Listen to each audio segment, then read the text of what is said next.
नमस्ते, सदावत्सल्य मातृभूमि। हम लोग चर्चा करने जा रहे हैं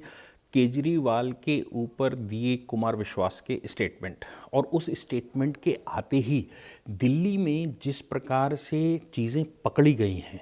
ये तो हमने देखा ही होगा कि दिल्ली में ये सूचना आई कि 2 दिन पहले ही अभी सीमापुरी और गाजीपुर इलाकों में आरडीएक्स बारूद वाले इलेक्ट्रॉनिक डेटोनेटर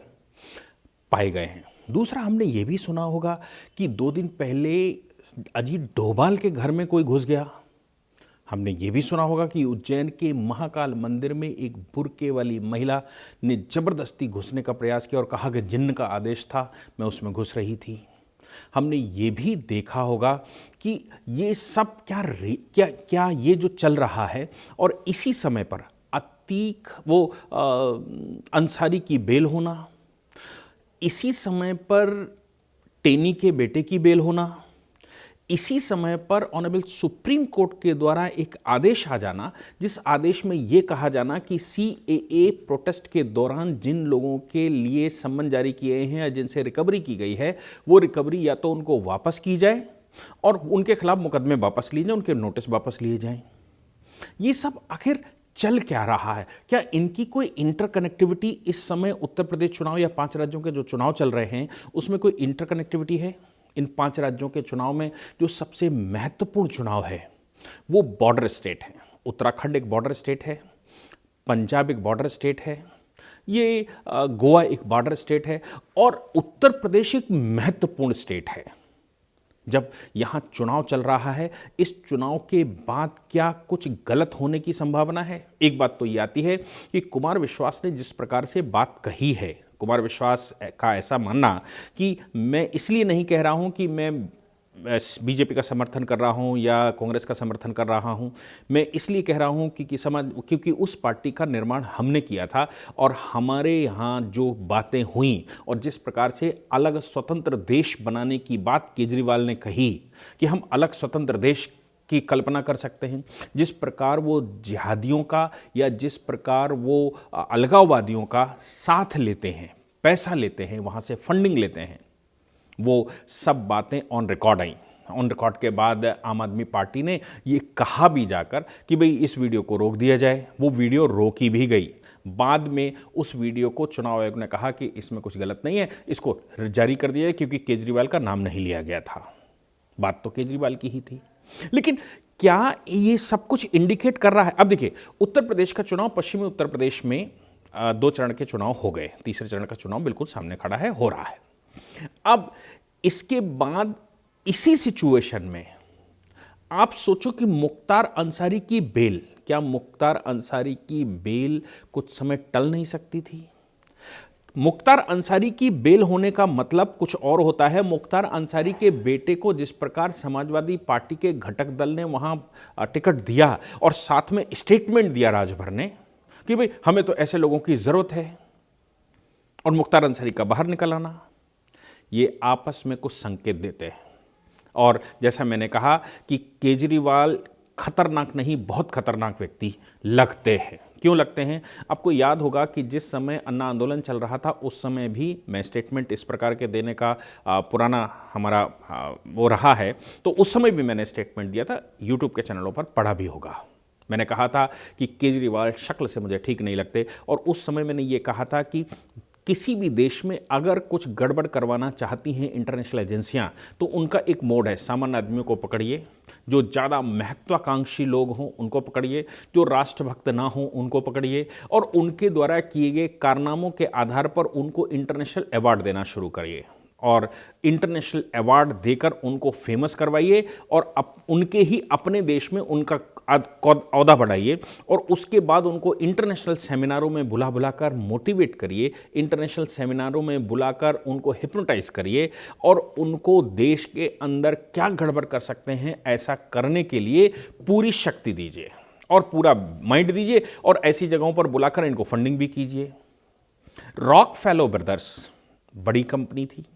दूसरी फोर्ड फाउंडेशन, यही फोर्ड जो आप गाड़ियां चलाते हैं, फोर्ड फाउंडेशन, हम सब जान रहे हैं कि फोर्ड फाउंडेशन और रॉकफेलर ब्रदर्स ने एक बड़ा गेम भारत में खेला था। कबीर फाउंडेशन या जो इनकी इंडिया अगेंस्ट करप्शन ऐसे कुछ ऑर्गेनाइजेशन है, इनके रजिस्ट्रेशन से पहले ही बहुत बड़ी फंडिंग आकर खड़ी हो गई थी। और आप ये तो मानिए अवार्ड इनको सबको दिए गए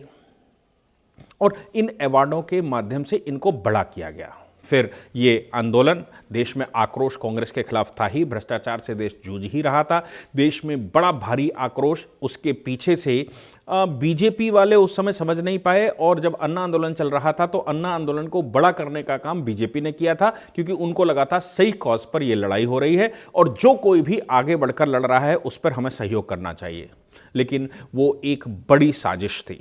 अब मेरे 2-3 सवाल हैं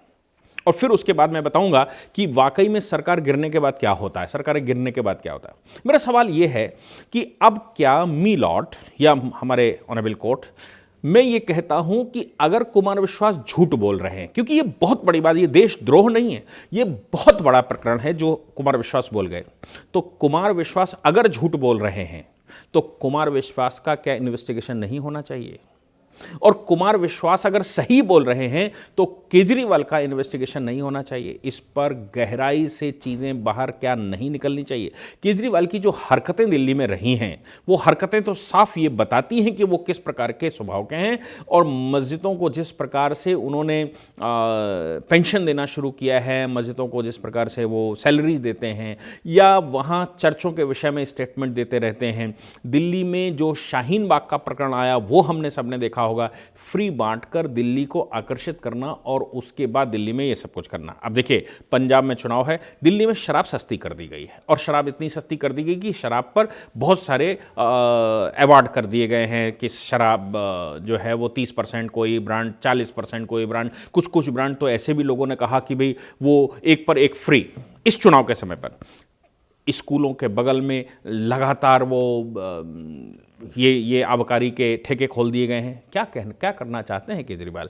क्या दिल्ली को पूरा नशेबाज बनाकर दिल्ली को कब्जा करना चाहते हैं, दिल्ली में कोई समस्याएं खड़ी करना चाहते हैं? या फिर दिल्ली में चूंकि पंजाबी बहुत रहता है और ऐसा भी कहा गया है कि पंजाब के रहने वाले लोग इस समय नशे की लत से बहुत परेशान हैं, तो उन लोगों को ये मैसेज दिया जा रहा है कि हमारी सरकार जब बनेगी पंजाब में तो हम तुमको नशे का वो आनंद देंगे जो हम दिल्ली में अभी दे रहे हैं। दूसरी एक बात और है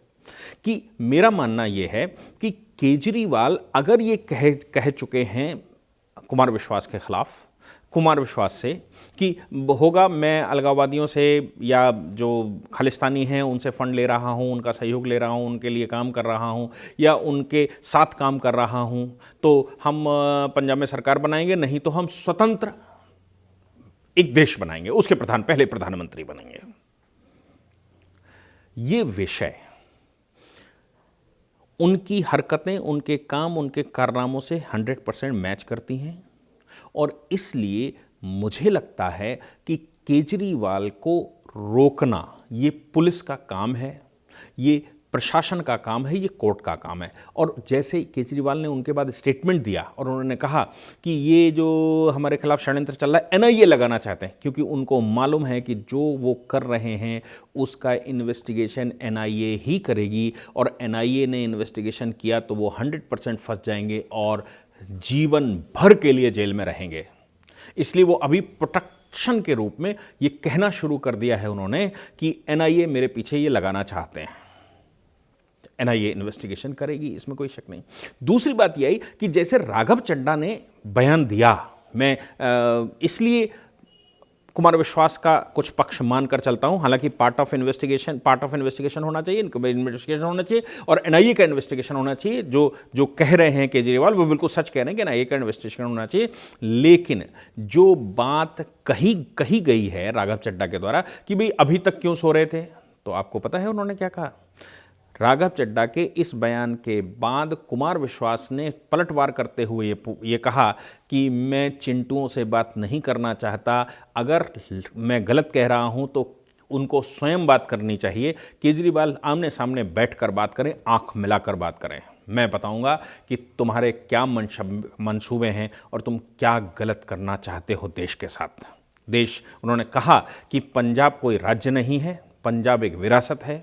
पंजाब एक भावना है, पंजाबियत एक सद्भावना है और उस राज्य में कोई गलत गंदा खेल नहीं खेला जाना चाहिए। अगर वो राज्य चूंकि पहले ही से टेररिज्म से बहुत ज़्यादा प्रभावित रहा है, उस राज्य में सिद्धू जैसे लोग, मैं ये बात मैं कहता हूँ, सिद्धू जैसे लोग बैठे हुए हैं जो भाजपा को गले लगा रहे हैं, जो इमरान खान के बड़े हितैषी बने हुए हैं, वो ऑलरेडी गलत करने का प्रयास कर रहे हैं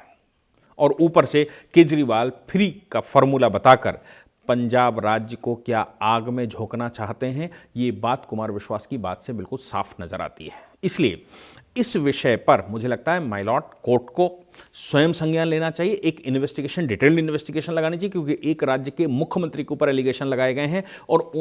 उनकी पार्टी के संस्थापक सदस्य के द्वारा लगाए गए हैं और जिस पर वो बहस करने को तैयार हैं, प्रमाण देने को तैयार हैं। ऐसी परिस्थिति में दिल्ली में, अब देखिए, अगर पंजाब में सरकार बनती है तो दिल्ली में आप सोच कर देखिए कि इलेक्ट्रॉनिक डिटोनेटर मिलना, आरडीएक्स का मिलना, सीमापुरी गाजीपुर, आप जानते हैं सीमापुरी गाजीपुर किन लोगों के द्वारा, कि कौन से लोग वहाँ पर ज़्यादा रहते हैं,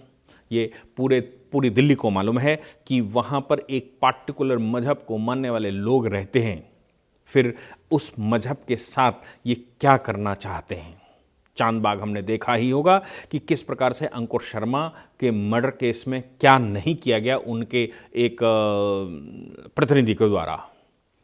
अब देखिए, ये बात, जैसे मैंने कहा, उत्तर प्रदेश का चुनाव भी चल रहा है तो मुख्तार अंसारी का छूटना, अब क्या है कि कुछ क्षेत्रों में प्रभाव पंजाबियों का है, किसानों का है, तो जहां लखीमपुर खीरी का मामला आता है, जिस व्यक्ति को सरकार ने स्वयं अंदर जेल में भेजा हो, उसको इस समय पर बेल हो जाना अपने आप में कुछ बोल नहीं रहा है क्या? इन लोगों को छोड़ देना अपने आप में कुछ बोल नहीं रहा है क्या? लोगों के लगातार बयान आना ये बोल नहीं रहा? अब देखिए, सरकारें बदलने से क्या होता है। 2004 में अटल बिहारी वाजपेयी की सरकार 22 मई 2004 को चली गई और उसके बाद मई 2004 में गई, 15 अगस्त 2004 असम के धिमली स्कूल में बम ब्लास्ट हुआ, 18 लोग मरे। 5 जुलाई 2005 को अयोध्या के राम जन्मभूमि पर आतंकवादी हमला हुआ, 6 लोग मरे। 28 जुलाई 2005 को जौनपुर में श्रमजीवी एक्सप्रेस में आरडीएक्स का बम फूटा, 13 लोग मरे, 60 घायल हुए। 29 अक्टूबर 2005, ऐसे मैं गिनाता चलूं कि दीपावली के त्यौहार पर, होली के त्यौहार पर बैंगलोर इंस्टीट्यूट में, वाराणसी के अंदर या वाराणसी के हनुमान संकट मोचन मंदिर के अंदर हमला होना 2005 में, और अभी अभी 2008 का जो हमला गुजरात में हुआ था उसका जजमेंट आज ही आया, कल ही आया। उस जजमेंट में जो ब्लास्ट करने वाले लोग थे उनको, और 2008 में तो बहुत सारे ब्लास्ट हुए। रामपुर उत्तर प्रदेश में सीआरपीएफ कैंप पर हुआ, 2008 में जयपुर के छोटी चौपड़ में हुआ, 2008 में बेंगलुरु में 8 सीरियल ब्लास्ट हुए, 2008 में ही गुजरात के अहमदाबाद, जिसकी सज़ा अभी अभी सुनाई गई है, उसमें हुआ, 2008 में ही दिल्ली के गफ्फार मार्केट में हुआ, 2008 में दिल्ली के मेहरौली में हुआ, 2008 में अगरतला में बम विस्फोट हुआ, 2008 में इम्फाल में बम विस्फोट हुआ, 2008 में ही असम में बम विस्फोट हुआ, 2008 में मुंबई ताज होटल पर हमला हुआ, 2009 में गुजरात में बम ब्लास्ट हुआ, 2009 में गुजरात में बम ब्लास्ट हुआ, गुवाहाटी में बम ब्लास्ट हुआ, और इस तरह के अगर आप जोड़ना शुरू करेंगे तो 2014 तक, ऐसा 1 मई 2014 चेन्नई में गुवाहाटी बेंगलोर एक्सप्रेस में बम विस्फोट हुआ। आप सोच सकते हैं कि सरकारें, ये जो अभी बीजेपी ने सब कुछ रोक कर रखा है आतंक देश का, वो आतंक को ये कैसे दहलाते रहे हैं और क्या कर सकते हैं। अजीत डोभाल के घर पर किसी का घुसना, महाकाल मंदिर में जिन्न के आदेश पर किसी महिला, ये क्या कहीं सिक्योरिटी को ध्यान में रखते हुए कहीं रैकी तो नहीं हो रही हमारे देश की? हमारे देश के अलग अलग उन स्थानों पर जहां बम ब्लास्ट करने का कोई अपना विचार चल रहा हो, कोई ऐसी बड़ी साजिश चल रही हो, कहीं उसकी रैकी तो नहीं चल रही है कि 2022 में चुनाव के बाद 2024 के चुनाव से पहले और कुछ ऐसा बड़ा किया जाए, और ख़ासतौर से केंद्र उत्तर प्रदेश बनाया जा सकता है, क्योंकि उत्तर प्रदेश में अगर धोखे से भी सरकार बदल जाती है, समाजवादी पार्टी की सरकार बन जाती है, क्योंकि चुनाव तो बीजेपी और समाजवादी पार्टी का ही चल रहा है, समाजवादी पार्टी की सरकार बन जाती है और वहाँ पर वो बैठ जाते हैं और पंजाब में वो बैठ जाते हैं, तो आप सोच सकते हैं कि हमारे देश के साथ कितना गलत हो सकता है और देश किस दिशा में जा सकता है और देश में कितना सारा गलत हो सकता है। मुझे लगता है इन सभी विषयों को मैंने सिर्फ आप सभी को ध्यान में दिलवाने के लिए ये विषय छेड़ा है कि आप लोग ध्यान दें, इन विषयों पर आपका ध्यान जाए और ध्यान आकर्षण के बाद आप विचार करें कि हमारे देश किस तरफ जा रहा है और ये सब किस लेवल पर हो सकता है और किस लेवल पर साजिशें हो सकती हैं कि चल रही हों। सब और हम लोगों को ध्यान रखनी चाहिए कि ये जो देश में चल रहा है, इसमें जो कुमार विश्वास ने कहा, चूंकि देश में बड़ी इंटरनेशनल साजिश खालिस्तान को लेकर, देश में गजबाए हिंद को लेकर, देश में सरकार परिवर्तन को लेकर, देश में परिवर्तन को लेकर, देश में सिविल वॉर को लेकर चल ही रही है। इसलिए ये संभव है कि जो कहा है अभी कुमार विश्वास ने, तो कुमार विश्वास भी खतरे में हों। इसलिए कुमार विश्वास की सिक्योरिटी बढ़ाई जानी चाहिए। मैं समझता हूं कि जिस लेवल पर देश में साजिशें चल रही हैं, कुमार विश्वास एक अहम कड़ी हैं और ये चारों ओर की जो मैंने आपको बताई बात, उसमें ये ध्यान रखना ही चाहिए कि कुमार विश्वास हमारे लिए बहुत इम्पॉर्टेंट हैं। इसलिए उनकी लाइफ हमारे देश के लिए बहुत इंपॉर्टेंट है, इस तरह के इन्वेस्टिगेशन के लिए बहुत इंपॉर्टेंट है, देश में हो रहे षड्यंत्रों को खोलने के लिए बहुत आवश्यक है। इसलिए मैं आह्वान करता हूं सरकारों से भी कि कुमार विश्वास की सिक्योरिटी पर विशेष ध्यान दिया जाए। जय हिंद, जय भारत, वंदे मातरम।